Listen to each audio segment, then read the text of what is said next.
मुकावेल्या पावसाळी अधिवेशनात सरकाराआड व्यूहरचना तयार करपा खातीर विरोधी पक्ष फुडारी युरी आलेमावान विरोधी आमदारांची बसका आफयल्ली। मात ही बसका विधानसभेत प्रस्न घालचे पयलीं आफोवंक जाय आशिल्ली। आता बसका आफोवन कितें फायदो म्हूण विजय उलयल्लो। हे विशीं युरीक विचारल्यार ताणें सांगलें, आपल्याक कोणाच्याच विधानाचेर उलोवपाचें ना।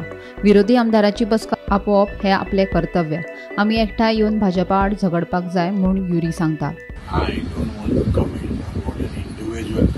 It is my duty to call for the opposition meeting. Check the last meeting that was called. It was called after the BAC.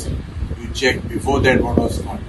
So I don't want to make any statements and complicate this. We have to fight the BJP. That is what is my agenda. It is for me to coordinate. And eja poile BAC fatlan we have met. This is not the first time. It is absolutely the same. So I don't want to comment on this particular issue.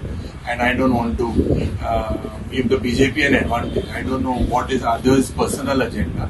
My agenda is to make sure that I coordinate, and I don't want to fuel any other personal agenda. Very simple. We have to unite in the interest of the state.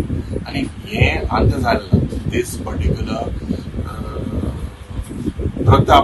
of calling the thing after the BAC, you all check the records. Records. I don't know what is the other personal agenda. There is absolutely nothing. We are all colleagues. We have to coordinate. And we have met after the BAC. So, where is the question of any other? Gomantak TV खातीर reporter Bhima Patil.